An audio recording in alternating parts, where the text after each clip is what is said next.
pada saat 1751 Kadipaten Lasem dipindah Rembang.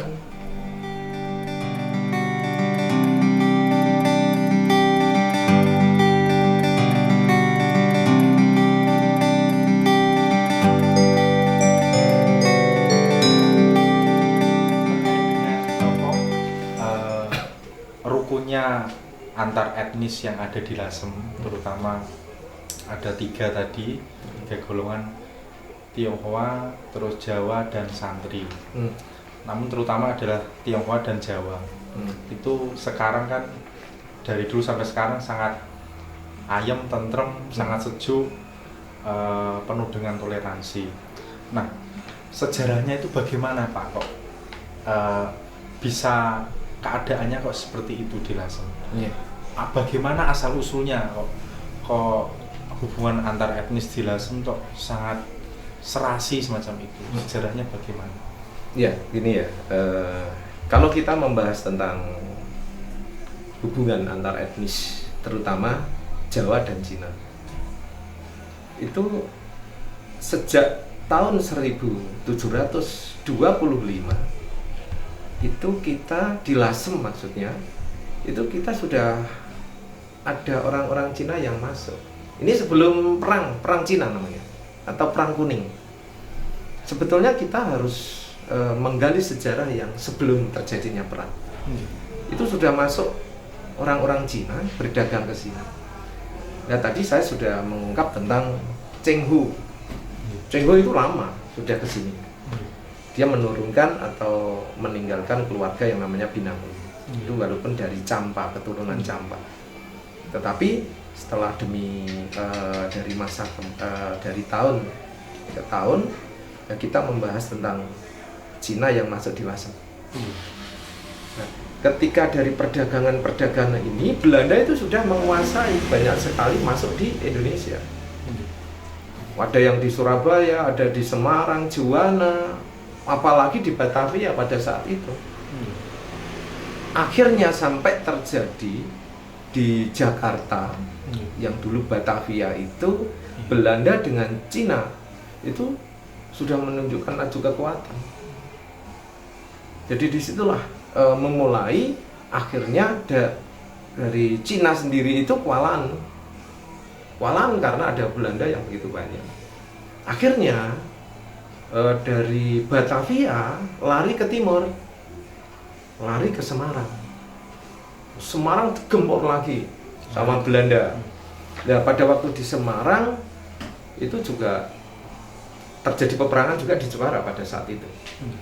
Dan di Jogja sendiri atau di Solo itu ada yang namanya Sambernyawa, Mangkunegaran I.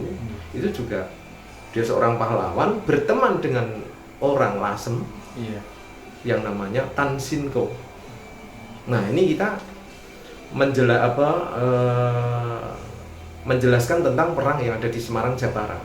Di situ ada pahlawan yang namanya Mangkunegaran I atau Sambernyawa dengan Tan Sin Ko. Nah, saat itu Belanda sendiri bingung, tetapi tetap menang Belanda karena banyaknya Belanda. Akhirnya geser.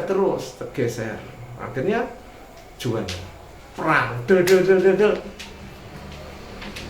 jam habis, kalah.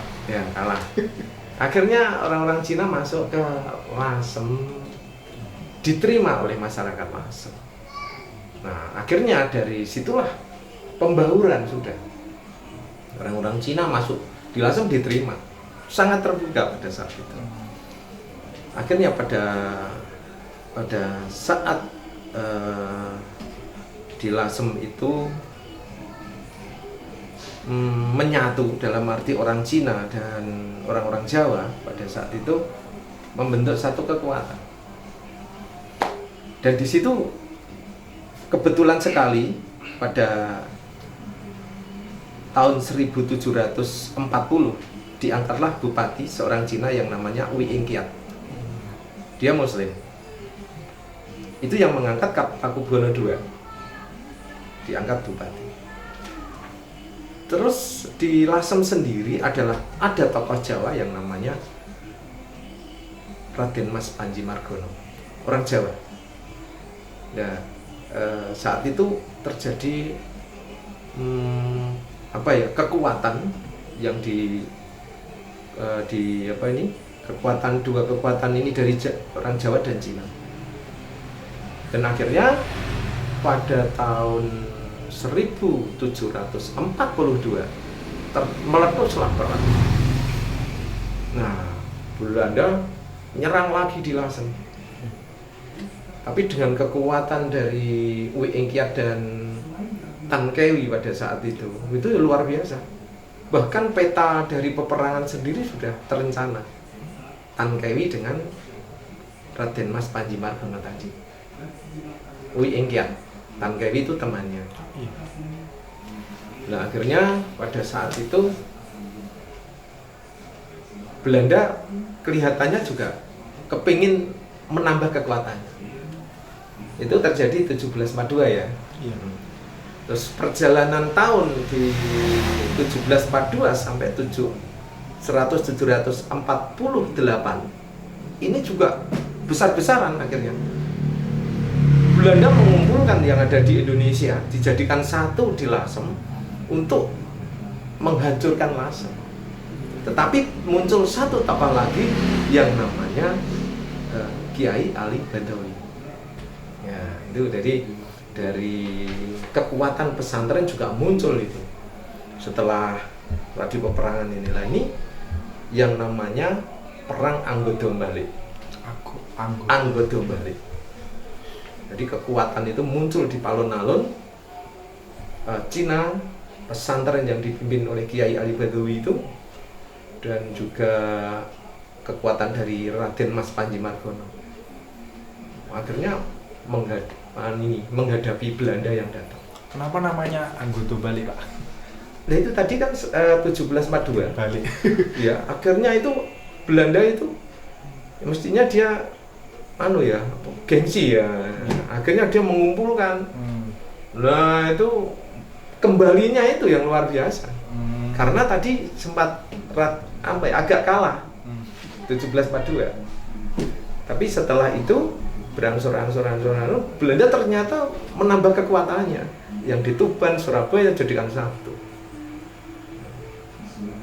Tetapi juga luar biasa yang ada di Lasem itu, Wi Engkiat sendiri itu penjagaannya di pinggir pantai yang dekat Rembang yang sekarang itu SMA 2. Nah, itu daerahnya Wi Engkiat, seorang adipati Lasem pada saat itu, orang-orang Cina.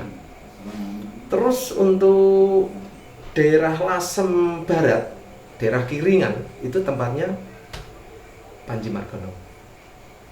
Ya, yang disebut dulu itu wilayah Karangpace, tempat peperangan yang ditempati oleh Panji Margono. Untuk Kiai Ali Badawi itu ini Gedong Mulyo, Dasun dan Tasik Sono, pinggir pantai dijaga oleh santri-santrinya. Terus yang daerah Binangun ke sana itu juga ada tokoh lagi dari keluarga besar Adipati Lasem juga, dari sampai Seluke, tetapi tetap hancur. Akhirnya Belanda saat itu punya kemenangan, tapi kemenangan terpaksa. Menang tapi malu ya. Nah, akhirnya tetap langsung didirikan kadipaten, yang pada saat itu kadipatennya ditulis. Tetapi pada saat itu yang membentuk Belanda, walaupun adipatinya orang Jawa, orang Lasem, orang Rembang. Pada saat 1751 Kadipaten Lasem dipindah Rembang. Yang kadipaten pertama dulu yang 1751 yang sekarang Museum Kartini. Nah, itu bangunan Belanda. Karena apa? Dia merasa risih di sini. Orang-orangnya berani, luar biasa, perjuangannya seperti itu. Akhirnya dipindah Jadi Lasem pindah kabupaten menjadi ke Rembang itu 1751. Tetapi untuk persaudaraan yang sejak 1725 tadi sampai sekarang yang antar etnis itu ya. Iya, karena sudah menjadi menyatu berjuang sampai titik darah penghabisan.